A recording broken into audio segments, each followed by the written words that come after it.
আৰু কিন্তু গ্ৰুপটো জড়িত যেতিয়া হেৰি ল'বই লাগিব ন, মোৰ একে পেনিক এটেক আহো যেন হৈছে। মোৰ নিউজ চাবলৈ নাই, অলৰেডি মোৰ মানে হাৰ্ট এটেক আহো যেন হৈছে। আৰু মানে নিউজ দেখি বেয়া লাগে ন লগত। কেইটামান বজাত এইটো 2:30মান বজাত বুলি টাইমিংটো তেওঁ যে লিখি দিছে, তেনেকুৱা সময়তে ঢুকোৱা বুলি কৈছে। 2টামান বজালৈকে মই কণ্টেক্টত আছিলো, 2:30লৈকে জুবিন দা ডেথ কনফাৰ্মেশ্যনটো পোৱালৈকে। তাৰপিছৰ পৰা মানুহখিনি কাকো পোৱা নাই, মানে ফোনটোতো নাই, হোৱাটছএপ কল কৰিছিলো, এতিয়া কাকো ফোনত পোৱা নাই।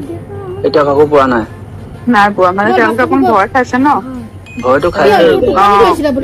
সেইকাৰণে মানে ফোন চোন কৰি থকা নাই। ডেথ কনফাৰ্মেশ্যনটো পালো হেৰিতে, মইতো গম নাপাওঁ, বোলে সেই আমাৰ অসমৰ যে তেখেতে ফোন কৰোতেহে মই গম পাইছো।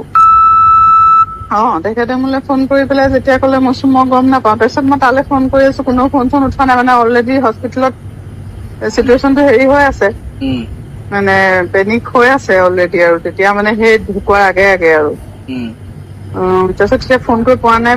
চবেতো অলৰেডি মোক ফোন কৰিছে, নাথাকিলে গম নাপায় ন। নাথাকিলে গম নাপায়। তাৰপিছত যেনিবা পালো, আৰু তেখেতে ক'লে যে তেতিয়ালৈকে ঢুকোৱা নাই, যে একেবাৰে মানে চিৰিয়াছ আৰু কি হয় ঠিক নাই। কেইটামান বজাত এইটো 2:30মান বজাত বুলি টাইমিংটো তেওঁ যে লিখি মোৰ জুবিন দাৰ প্ৰথম মৃত্যুৰ দায়ী মানুহজন হৈছে শ্যামকানু মহন্ত।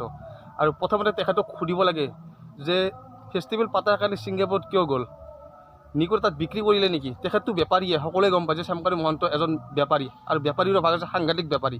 গতিকে তেনেকুৱা বেপাৰীয়ে জুবিন দাক নি কিনে বিক্ৰী কৰি দিলে নেকি? এনেকুৱা জেগাত বিক্ৰী কৰিলে য'ত জুবিন দা কেতিয়াও ঘূৰি আহিব নোৱাৰে, তেনেকুৱা জেগাত বিক্ৰী কৰিলে আমাৰ অসমৰ এটা সম্পদ। গতিকে সকলোৱে গম পায় যে জুবিন দা আমাৰ অসমৰ কাৰণে কিমান ডাঙৰ এটা সম্পদ, আৰু সেই সম্পদটো শ্যামকানু মহন্তই বিক্ৰী কৰিলে। আৰু মোৰ কথাত যদি আপোনালোকে একমত হয়, তেতিয়াহ'লে এই ভিডিঅ'টো আপোনালোকে শ্বেয়াৰ কৰিব, আৰু আমাৰ হিয়াৰ আমঠুৰ জুবিন দাৰ কাৰণে সকলোৱে কমেণ্ট বক্সত ৰিপ বুলি লিখিব, যাতে তেখেতৰ আত্মাই চিৰশান্তি লাভ কৰে।